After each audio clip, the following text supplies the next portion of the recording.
네, 안녕하십니까. 오늘은 좀 논쟁적인 주제로 이야기를 해보고자 합니다. 제목이 잠언이 말하는 지혜는 무엇인가, 누구인가, 이런 제목으로 이야기를 하고자 합니다. 잠언은 지혜로운 사람을 하나님을 경외하는 사람, 진실을 말하는, 공의와 정의를 사랑하는, 겸손한, 성실한, 이웃을 사랑하는, 절제하는, 생명을 살리는, 화평을 이루는, 공동체를 살리는 사람으로 말하고 있습니다. 지혜는 무엇입니까?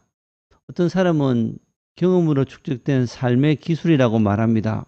쉽게 동의할 수 있겠죠. 도덕적으로 옳은 선택을 하는 능력, 이것도 동의할 수 있을 것 같습니다. 삶의 의미를 탐구하는 신앙적 성찰, 이것도 믿는 사람으로서는 괜찮지요. 어떤 사람이 되어야 되는가를 가르치는 책이 잠언이다. 동의할 수 있을 것 같습니다. 어떻게 성공할 것인가 보다는 어떤 사람이 되어야 하는가. 하나님을 경외하는 사람이 하나님의 세계 안에서 살아가는 능력이다. 하나님이 만드신 세상에서 올바르게 살아가는 기술이다. 이렇게 정의를 하고 있습니다. 지혜는 무엇인가 혹은 누구인가? 예를 든다면 예수님께서 내가 곧 길이요 진리라고 말씀하셨는데 진리를 알지니 진리가 너희를 자유케 한다고 했는데 이 사람을 자유케 하는 것은 예수 그리스도의 복음이지 않습니까? 예수님의 십자가. 빌라도는 예수님을 향해서 진리는 무엇이냐라고 잘못된 질문을 하고 있는데 올바른 질문은 진리는 누구인가? 이게 올바른 질문이겠죠. 그래서 한 분 하나님이 진리이시고 선이십니다. 하나님을 경외하는 것이 지혜의 근본이라고 하는데 경외하는 것, 지혜의 근본. 이 말은 인간은 지혜롭지 못하다라는 것을 내포하는 듯하고요. 하나님을 제외한 어떤 존재도 지혜롭지 못하다. 하나님을 떠나서는 지혜는 없다. 하나님이 지혜이다. 이렇게 말하는 것처럼 보입니다. 유추해도 되겠죠? 예. 이 우주에 잠언이 말하는 지혜로운 사람, 그런 존재가 있을까라는 질문을 해봤습니다. 하나님을 알되 하나님을 영어롭게도 아니하고 감사하지도 아니하고 그 생각이 허망하여지고 미련한 마음이 어두워져서 어리석게 되었고 썩어질 사람과 새와 짐승과 기어다니는 동물 모양의 우상으로 하나님의 영광을 바꾸었다라고 하죠. 결코 지혜로운 사람이 아니죠. 사람은 지혜로울 수 없습니다.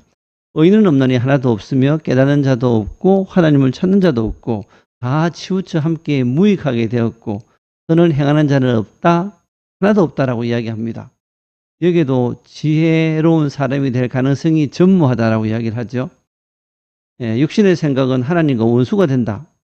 당연히 하나님을 경외하는 것이 지혜의 근본인데 지혜로울 수 없지요. 하나님의 법에 굴복하지 아니할 뿐더러 할 수도 없다.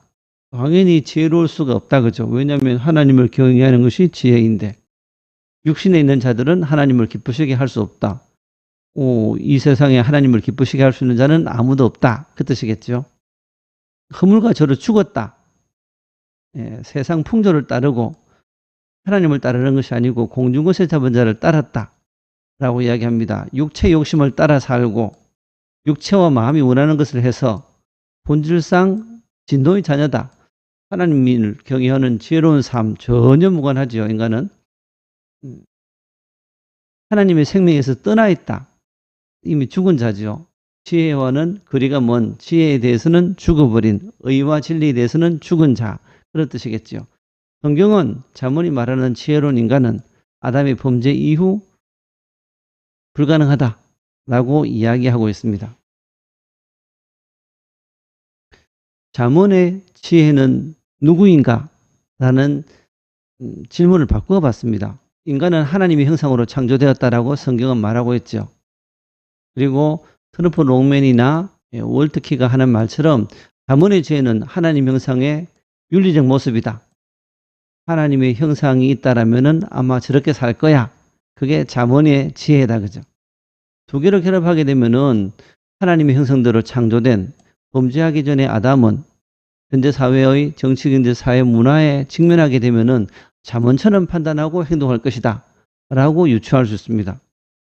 만약에 예수님은 하나님의 완전한 형상이다라고 성경을 말하는데 이것을 위에 나왔던 구절들과 서로 연결하게 되면은 잠언의 지혜는 하나님의 완전한 형상이신 예수님이 어떻게 판단하고 행동할지를 미리 알려준 책이다 라고 말해도 될 것 같아요. 물론 구약 성도들에게 읽고 그런 삶을 살라고 주신 글이지만 불구하고 두 개를 유추해 본다면 예수님이 아마 이런 삶을 사실 거야 좀 더 유추해도 될 것 같아요.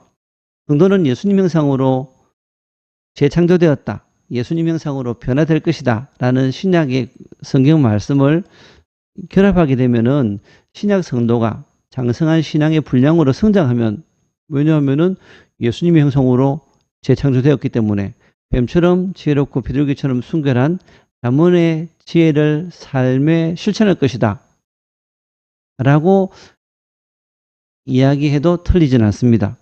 왜냐하면은 잠언이 하나님의 형상의 윤리적 모습이다 라는 가정을 받아들인다라면은 예수님에 대한 예표, 그리고 예수님께서 그렇게 사셨고 그의 몸된 교회 또는 그의 형상으로 재창조된 교회도 그러한 지혜로운 삶을 살 수밖에 없다. 왜냐하면 그 모습으로 재창조되었기 때문에 라고 이야기할 수 있을 겁니다.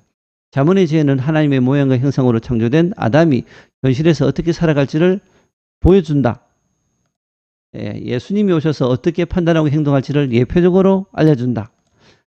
예수님께서 오셔서 잠언이 말하는 온전한 지혜의 삶을 살아내셨다. 예수님의 모양과 형상으로 재창조된 성도는 성령 안에서 잠언이 말하는 지혜의 사람으로 성장해 간다. 그렇다면 나는 예수의 모양으로 재창조되었는데 잠언이 말하는 지혜의 사람으로 점점 변화되어 갈 것이다 라고 말을 해야 됩니다. 잠언은 지혜를 여자로 의인화합니다. 그리고 현숙한 여자가 그 결정판이겠죠. 그래서 잠언은 현숙한 여자와 결혼하라라고 하는데 교회가 그 현숙한 여인이겠죠. 성도가 현숙한 여인이겠죠. 물론 이 땅에 존재하는 남자, 여자 이렇게 볼 수 있겠지만 불구하고 남자, 여자를 떠나서 예수님의 형상으로 재창조된 교회는 현숙한 여자입니다. 그리고 그와 결혼하라 그랬는데 예수님께서 계시록 21장을 보게 되면은 예수님의 신부 하늘 예루살렘 교회와 결혼하는 것을 끝을 맺는데 이 교회가 뭐라고요? 잠언이 말하는 현숙한 여인입니다. 잠언이 말하는 지혜는 누구인가? 오타이지요. 진리가 아니라 지혜입니다. 예수 그리스도와 그의 몸된 교회의 온전한 성숙된 인격을 드러내는 것이 잠언의 지혜입니다. 예수님 안에 있는 나의 삶도 잠언이 말하는 지혜로운 삶으로 변혁되어 가고 있다. 변혁될 것이다. 라고 우리는 말해야 합니다. 주장해야 됩니다. 오늘은 여기까지입니다.